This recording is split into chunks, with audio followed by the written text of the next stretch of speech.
in 2012, we might be on for a repeat as Pastor Maldonado makes his way now down towards the chicane and one more corner after it. In 2012, we had 4 from 4. It's now going to be 5 out of 5. Another different winner, a new winner in Formula One. It's Pastor Maldonado ahead of Fernando Alonso. Kimi Raikkonen's challenge, he came close but not close enough. And down at Williams with their first Grand Prix victory since Juan Pablo Montoya in 2004. They realise why they come racing and why they love Formula One.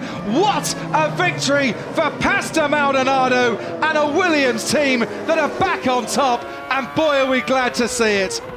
And Juan Montoya is already punching the air. The Colombian contingent love this because Montoya wins the Brazilian Grand Prix. What a dramatic race. Just ahead of Kimi Raikkonen, the winning margin exactly 1 second after almost 200 miles of racing. Juan Montoya wins. Barrichello is going to be in third place, a distant third.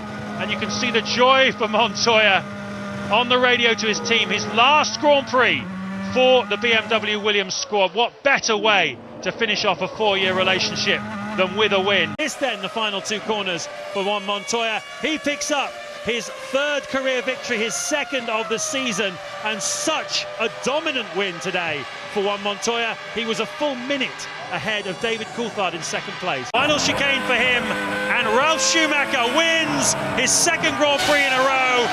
He wins the French Grand Prix at Magny-Cours. Big thumbs up from him to everybody in the BMW Williams team. 12 months ago, his brother clinched his 5th world title here, but today it's all about Ralf Schumacher, an absolutely peerless drive. Criticised 2 weeks ago in Montreal for not having a go. He certainly had a go today. He wins the European Grand Prix, a German on German soil. It's a Williams 1-2, and they are really in the championship hunt. Here comes Juan Montoya in 2nd place. We'll remember his move on Michael Schumacher for many years to come. It's worth half a world championship, this in PR terms. And for the first time in 20 years, Williams wins at Monaco. Juan Montoya wins at Monaco. A memorable, memorable day for everybody in the Williams BMW team. And particularly, yes, absolutely, particularly for Juan Pablo Montoya.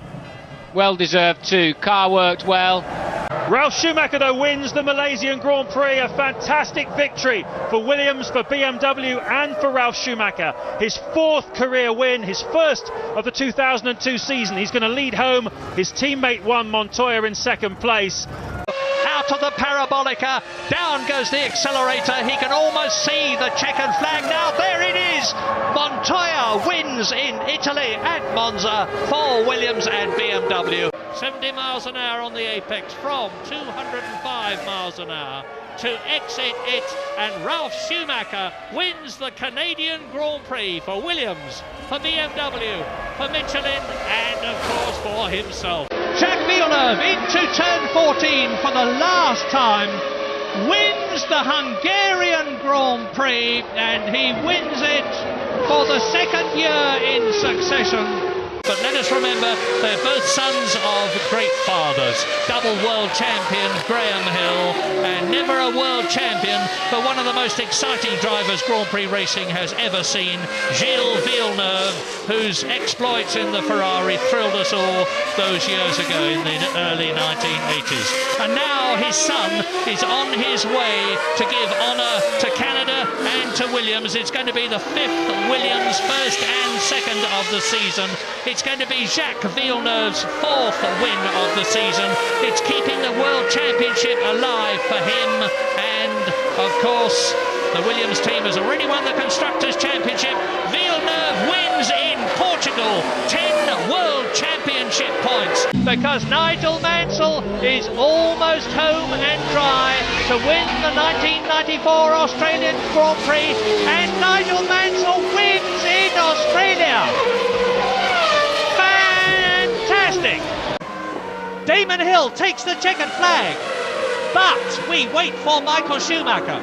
And the crowd roars, and rightly so, and he wins the British Grand Prix. Magnificent. Damon Hill wins Williams. Michael Schumacher, there he is coming home for a worthy, if delayed for his own fault, second place. Up into fourth gear, then the 130-mile-an-hour blind right-hander. This is it. He is now dropping down the final descent to the final corner of the Spanish Grand Prix, which Damon Hill wins.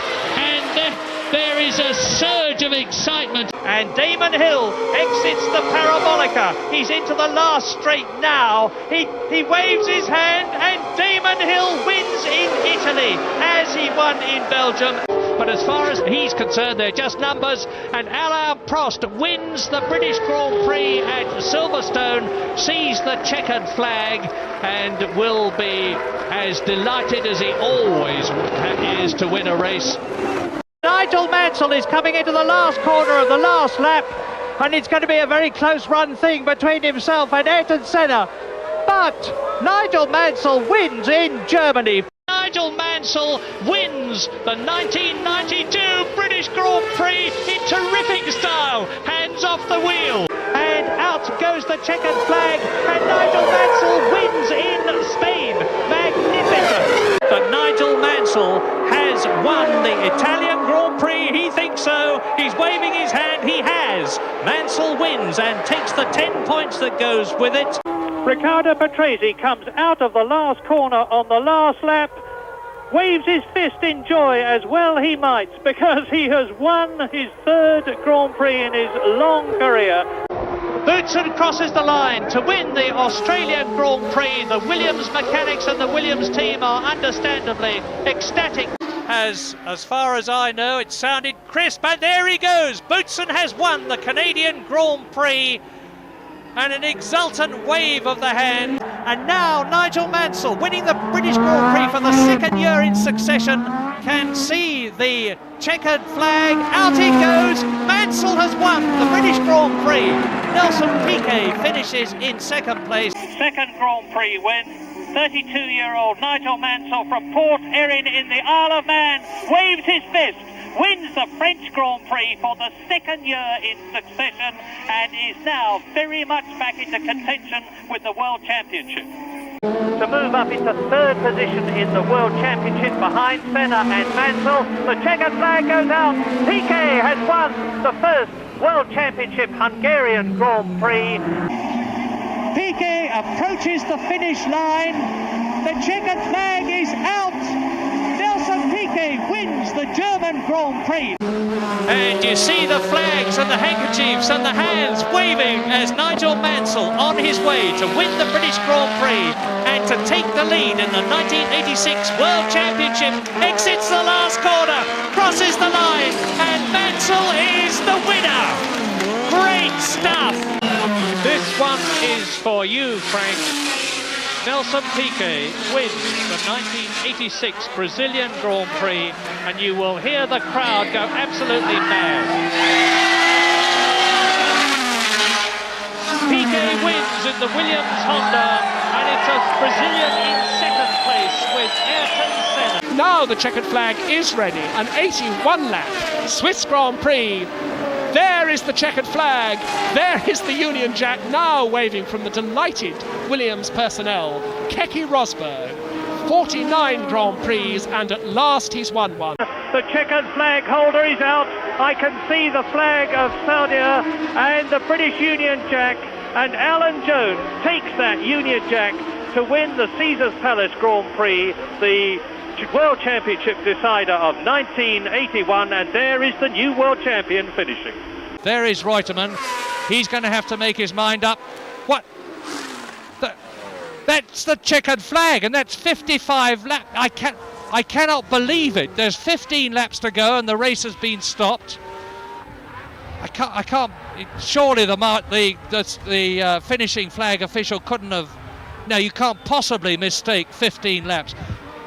I think as I bemusedly watch them come in, I think what must have happened is that the race has run 2/3 distance. That's the finishing order, and it confirms Lafitte second, Mansell third, Villeneuve fourth, De Angelis fifth, and Watson sixth. The course to take the checkered flag and win the US Grand Prix West of 1981.